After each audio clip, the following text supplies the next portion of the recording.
Hello everyone and welcome to my channel. Today we'll be working for science.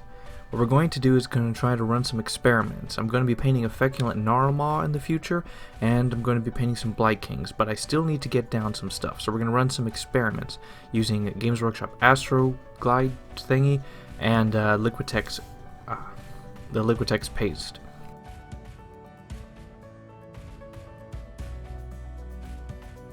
So first off, what we're going to do is we're going to take the Liquitex paste and we're going to just paste it onto some tape, and we're going to create like these flat areas. Right now it's being brushed on, it's not that flat, but once it dries a little bit we'll press it down with our fingers or with a card or something and flatten it down. Now this is going to be important because these are essentially, we want to be painting Blightkings flesh. So we're going to create something very close to that, and we're going to make folds in it. We're going to put layers and stuff, or like flesh folding over, and some picket pieces, and I don't even know how to describe it. We're going to try to replicate Blightkings flesh. And all the way on the left is going to be some base ground. I just want it like that so I can test the Astro Granite, and I wanted to test on something as close I can to plastic, so I'm making a flat area over there so that I can then prime it, and then that'll be as close I can to real plastic. And now you see here I'm going to be well, trying to do my best to replicate all the Blightkings flesh on it.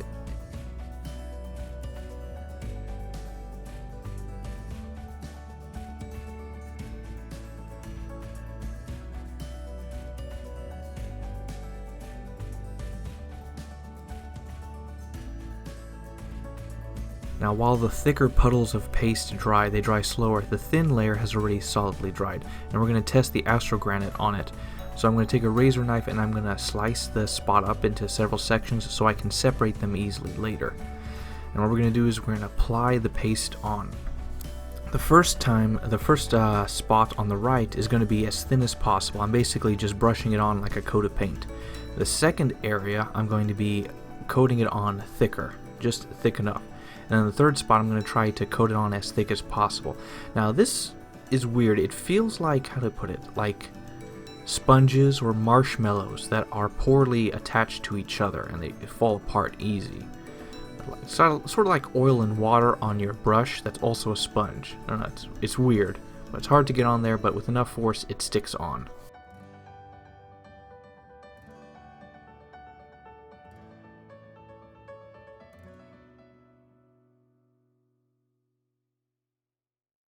Now upon being completed, I flipped this around, so on the left is the thinnest part. It basically painted on a paint with some grub in there. The part that was really, I was trying to stack up really high, I couldn't really seem to stack it up high. It's like there's a limit to how thick you can actually place it on. The rest was falling off, so I decided not to waste all that rest. The middle section seems to be what it really is, but this doesn't look like tree bark. Not at all. This just straight up looks like mud or slush in there. In its natural habitat. And this is an expensive experiment, but one to know for sure. I will now keep these with me off to the side as a permanent remembrance, so I know what this will look like if I try it again. Now once all the puddles have dried and flattened out, we're going to separate them into different groups for different experiment tests, and then we're going to prime them with our primer. I want this as close to the real model as possible. Now for one side, we're going to take a dark purple ink and we're going to prime it, or spray again with airbrush all over it. And then after that we're going to take a light sand color primer that I've used for my plague bearers, and I'm going to prime the other side with it. And this will be a base coat.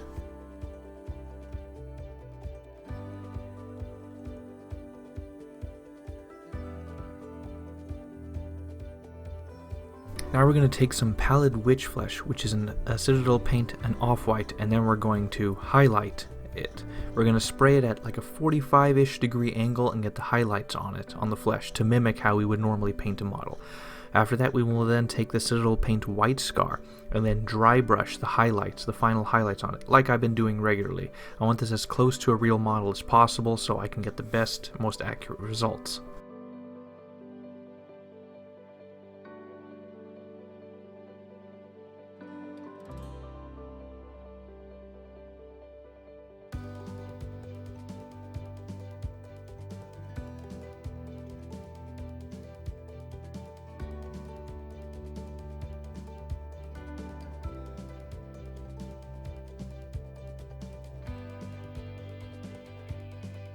Now we're going to start off with a watered down Skeleton Horde contrast paint. We have used darker, stronger foundation coats in previous episodes with like the Lord of Plagues and the Lord of Blights, and I didn't like them, so I'm going to use the Skeleton Horde contrast because it's a bit softer, and then I'm going to paint and coat one side of these, one purple and one tan experiment piece, and I want to see how that goes. After that, I'm going to then take a razor blade and cut these pieces in half further, so I have essentially more sample pieces to experiment on. I then shifted them around for ease of painting, so I can have the different experiments right next to each other side by side. Starting with Cadian Flesh Tone, which is a pretty good flesh color for Blightkings as a base, we're going to apply this on 4 samples.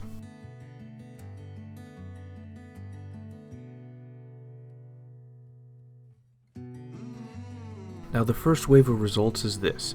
After priming and doing all the base coats and all that stuff, applying a thin layer of Cadian Flesh Tone, we can now see what is visible underneath. The undercoat of a dark purple and tan color, we can see easily what shows through and what seems to be better.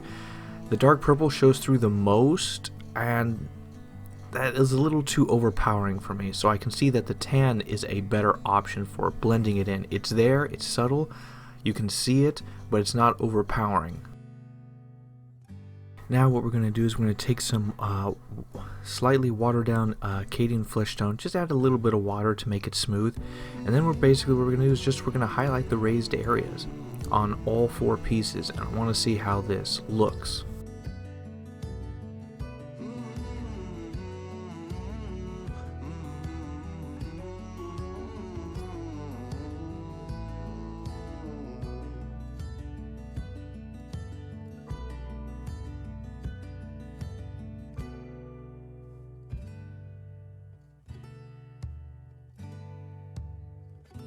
I go back over and try to do one more fine highlight on the most raised areas. This is also pretty good practice for my brushwork skill, and so I can basically see what would be with a basic layer overwards and then 2 highlighted layers. Moving on to the next experiment, I took another sample piece and coated it entirely in a Cadian Flesh Tone, watered down. Now, the thing is I'm going to try to do reductive painting, so I'm going to seal it with Liquitex Gloss Varnish to make sure there's a protective seal. And then what we're going to do is we're going to apply a wash afterwards, and then we're going to use isopropyl alcohol, 91%, and we're going to try to remove the raised areas and hopefully keep the parts inside, or keep it all in the recesses and not the raised areas. So, let's see how this goes.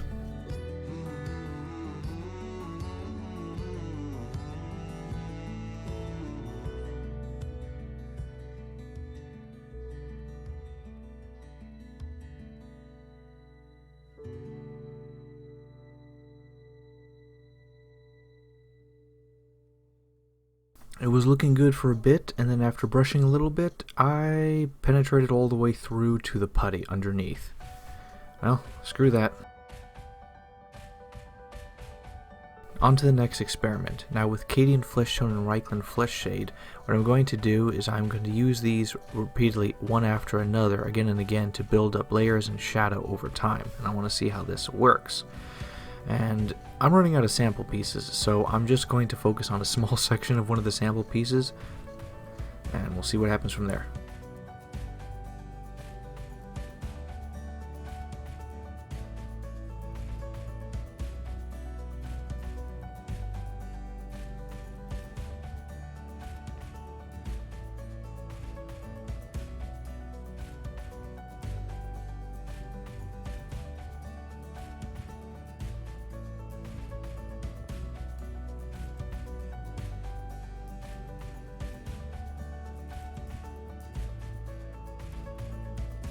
With some watered down Kislev flesh, I'm going to apply it on the highest, most raised areas, and I want to see what that looks like.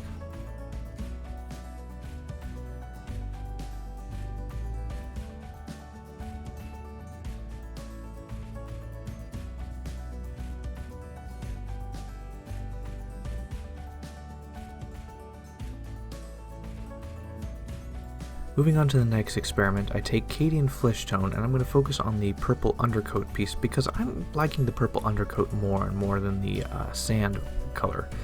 So using that, I am going to use the Cadian Flesh Tone and then I'm going to directly highlight Kislev Flesh on it. However, Kislev Flesh is too overpowering in color, too much of a transition problem. Then using some Reikland Flesh Shade, I tried to tie all the colors together by applying a layer of it over this, and it's not that good. I try one more layer of Kislev Flesh on this, and it's still overpowering. Well, I reached the end of my experiments because I'm out of ideas. The Reikland Flesh Shade and Cadian Flesh Tone seems to have the best results on the purple base coat, but, well, whatever. Well, in my next video, I'll be moving on to painting a feculent Gnarl Maw. See you soon.